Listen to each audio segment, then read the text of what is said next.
Memorial Day it is. What's up, Flobo? Episode number 70 plus. How you guys doing out there? It is a kind of a warm day here in Los Angeles. Got back from my run, about to lay out and be all lazy. It is. I'm thinking I should get takeout or not. I want it bad, and all my cooking tips and tricks have totally got me tired of me making my own stuff. I might do it for the holiday and call it a holiday thing. But in the meantime, I want to say thank you so much for checking out What's Up Flobo. What's Up Flobo, of course, sponsored by Fiverr, powered by Fiverr. Click the link in the description to see how you can get your digital project started. The good people at Fiverr. I'm talking about logo design. I'm talking about copywriting. I'm talking about promoting your stuff. I use Fiverr all the time. I'm a Fiverr fan, and you guys can be a fan too. Just click that link below. Now, over the past week, your boy Flopito has been doing a lot of things to keep himself busy. I have a to-do list. I didn't do most of those things, and those I don't get done roll over to the next day. But I've been having a lot more downtime on days 68, 69, and 70 of the quarantine, so I'm trying to find ways to entertain myself. Enter FIFA. What happened was the Xbox, the Microsoft Store, had a deal on it. It was like 70% off, because otherwise I wouldn't afford it. Even if I could afford FIFA, I probably wouldn't put the money down because that money could use elsewhere. But 70% off, and it's something to do on a game that I played maybe hardcore between the years of 2006 and 2013 when I became a hardcore soccer fan the first time during a trip abroad. So I was all right, let me just download it. And I am obsessed. I don't know what happened or what changed, but I guess it was interesting that the graphics look way more realistic, and the career mode, you can really make you look like you. And the commentator, well, to me, the killer app, the killer function, the killer feature is that my last name, Boyce, is finally in the game. See, back in the old days, they had like, I don't know, 40 last names, and you have to pick one of them. Which is why, to this day, when I make a fake character on a video game, his name is always Flobito Reyes, because Reyes is always in a game, but Boyce was not. But this time it was, and I was so excited. I was like a little kid, like, oh my gosh, it's me. And I was playing soccer virtually.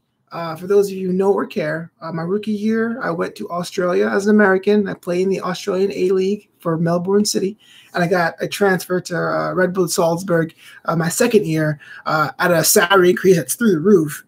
But for those that don't care, the idea is this. I'm sitting down, I'm playing a video game as old as I am, and I made myself, and I'm playing this virtual game against virtual opponents in this virtual stadium representing halfway across the world.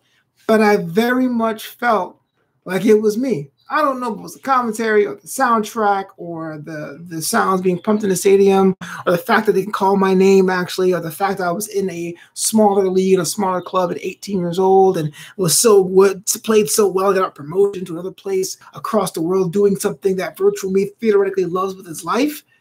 But to me, I thought it was pretty empowering to say, you know, all right, Virtual Flobo, you got this game. Are we down by one? Virtual Flobo, you got this.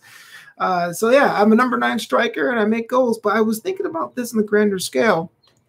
When it comes to books like Twilight, everyone says, well, Bella, the main character, doesn't have much traits of her own. She's more wish fulfillment for the people that read it. And at the time, I scoffed at it. But I understand, because since Bella has no outwardly looks or motivations or crazy distincting factors, at least in the first book, it's very easy to make you, the reader, feel like how you are with Bella. Much like how when you make a virtual soccer player that kind of looks like you and they can say your last name, you know, when you mess up and they said, oh, boys, what is he doing? And he goes, oh, man, I have to get my stuff together. Or what I go. There's a goal I posted on my Instagram story on Sunday, yesterday, by the time I record this, where I broke through Real Madrid, which is one of the better teams in the world. I won't say the best. They're one of the better teams in the world. And I scored against them, breaking a deadlock with 5 minutes to go in the game. And the announcer goes, oh, this is why we adore this game. And I was like, yeah, because of me. And it makes you wonder what other aspects of our lives that we do that for. Is it just popular culture? Is it just movies, TV, music? Do we root for other athletes to pretend that we're them? Or do we root for the athlete for the athlete? I wonder that. When I watch LeBron play basketball, because basketball is a sport I like casually, I'm watching LeBron do well. I'm watching I would say Garnett, Durant do well. That's kind of how I look at it. But like sports I'm really into, like say baseball, I like to imagine if I was in the place of Pete Alonso, if I was in place of Brandon Nimmo, I wonder if people think of it the same way. How much is it us watching athletes, and how much is it of it us wishing we were playing the game? I would say esports, video game commentary. It's definitely more from an objective standpoint. Like I like to call the matches as if I'm watching athletes do their thing, not so much when I commentate, I'm pretending I'm there, right? I want to be like, oh my gosh, what position from this guy to that guy, what a plan this team has. This kind of something to think about on a Monday or Memorial Day. I don't know how you guys are celebrating.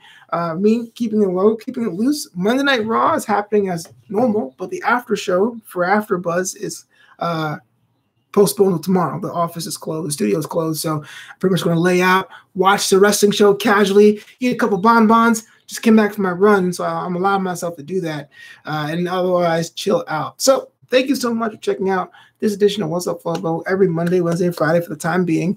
You know the deal. On Twitter, at Flobo Boys, on Instagram, at Flobito, and Flobito.com is the website. 2 ways you can support creators like myself during this time. You can buy a t-shirt, a mug, or a hat at Flobito.threadless.com, and Patreon, bonus contents there all the time.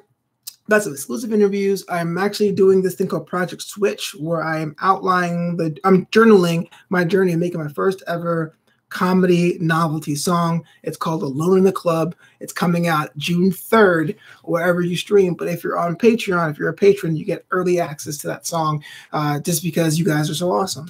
I'll be back next time, of course. But until then, please be yourself, be nice to others, and peace out.